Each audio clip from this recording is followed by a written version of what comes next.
right, I'm going to take 10 calls or so for Webster. Then we're going to get into false flag terror, that ace in the hole. This huge police state, open martial law, open forced inoculation, swine flu hysteria. They're only intensifying the fear-mongering and hyping. And that's what's so important about all this. So that's coming up with Webster Griffin Tarpley. Right now, let's go to Warren in California. Warren, thanks for holding her on the air. Okay, Alex. I have two things I want to mention. I believe it was Sunday night on Coast to Coast that George, that sets in for George Norrie from Las Vegas, his news at the beginning of the show, he mentioned that two Japanese individuals were apprehended on the Italian border, and they had $120 billion in U.S. treasuries. No, that was in Bloomberg and Associated Press. Okay. That is true, so we'll ask Tarpley about that. Go ahead.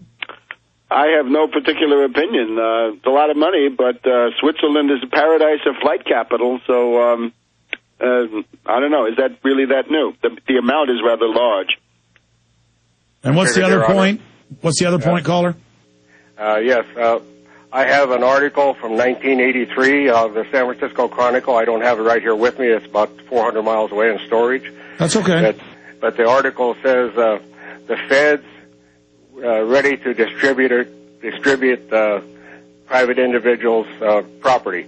And what it was, when they had the banking holiday in 1933, they gathered up all the stuff that was in safety deposit boxes all over the United States.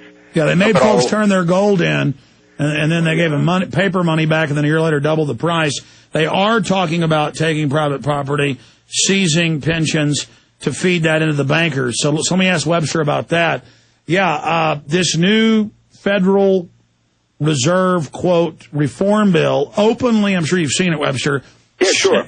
Says they can take over from a hot dog stand to a car dealership. Obama, it's admitted, if you give millions to the Democratic Party, he'll let your GM dealership stay open.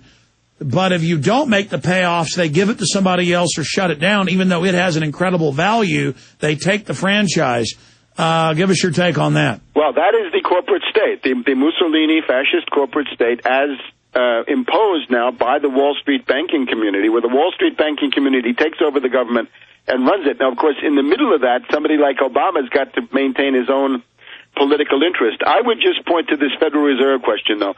The point of Obama's regulation is that the Fed becomes the regulator of systemic risk, and as you say, can therefore argue that the hot dog stand poses systemic risk to the derivatives bubble and the banking community. That got a very bad reception in Congress. There are a lot of Democrats in the House who don't like that one. I saw, I think Brad Sherman of California was one of them who said he didn't like it. And now you've got this thing, Congressman Issa, also of California, has come out with this thing about Bernanke engaging in threats and blackmail against another villain, another finance oligarch, Lewis, the head of Bank of America. And while we've been talking today, there have been hearings in the House Banking Committee where Bernanke has been treated rougher than I've ever seen a Fed chairman get treated by a whole bunch of congressmen, including Republicans and Democrats. It's sort of conservative Republicans, anti-Wall Street Republicans, if you will, and at the same time sort of these New Deal Democrats getting together to beat up Bernanke. I think now the political vulnerability of the Federal Reserve is probably greater than it ever was. I think the auditing of the Fed is a great idea. That should be done. And then go on, though, because that will then have more scandals. Time to have new Peccary hearings against the Fed. All right, stay there, Webster. We're going to come back. I want you to elaborate on, if you audit the Fed, that begins the ending of the Fed or the federalization of it. This has never been federal, folks. I will be right back with Webster Griffin Tarpley in 1 minute. Everything we said came true. Everything we've done has been right.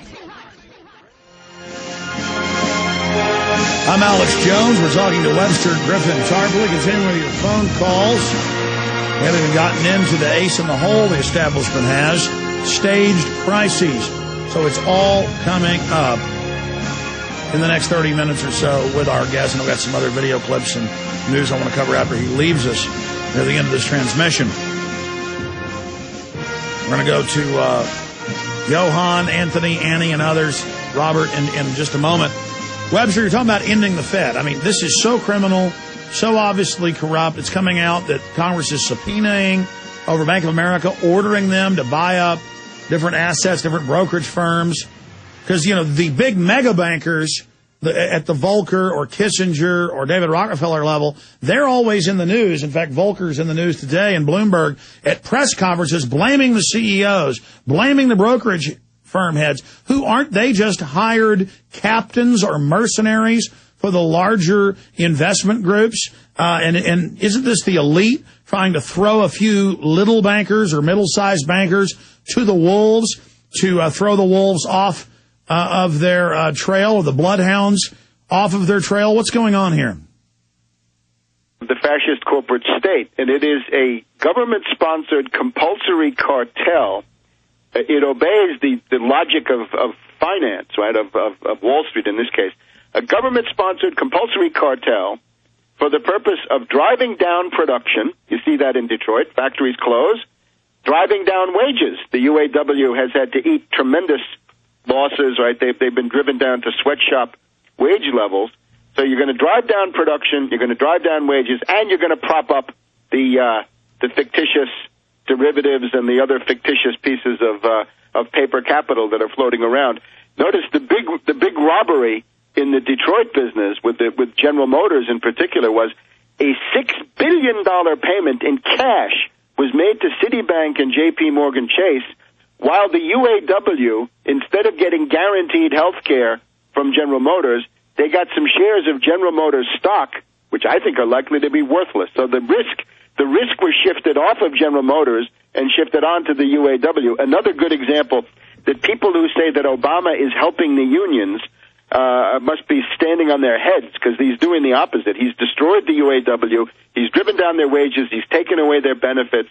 He's looted their health care funds, and he's going to do the same thing with the teachers union. So Obama is a consummate union buster, so much so that a lot of people can't even see what he's doing. But the UAW basically voted themselves out of existence as any kind of an industrial union. But this is all part of the corporate state. You've got to create a cartel. It means you've got to discipline the others. A lot of little fish are going to get fed to a lot of big fish. The winners are picked by the government, right, based on, well, J.P. Morgan Chase is a winner. Goldman Sachs is a winner. Citibank looks more and more like a loser. Bank of America, probably a loser. And naturally, the squawking you hear from Wall Street is from the people who are on the losing end. Look at Washington Mutual Bank, right, savings bank, fed to J.P. Morgan Chase. A lot of people very, very upset about that. Or Bank of America told, you're going to eat the losses of Merrill Lynch, right? This is all the disciplining that goes on in, again, the fascist corporate state, because that's the only way to describe it. So if they are unopposed, would they reduce us to Stone Age, running around in loincloths while they're in armored compounds in high technology reservations away from us? I mean, because that's what they describe in their white papers, while they, I guess, have hunter-killer robots out, like Zardoz hunting us down or something? Well, I mean, it may eventually come to that, but what you can see right now with Obama is the following. No, I was being somewhat sarcastic, but Webster, my point is there just no end to their thieving? They will destroy all of civilization for themselves. Again, the $1.5 quadrillion derivatives bubble is a black hole, and you can shovel all the austerity loot and sacrifices and cuts into that you want. It's still going to be bankrupt. So that means they're going to gouge Medicare and Medicaid.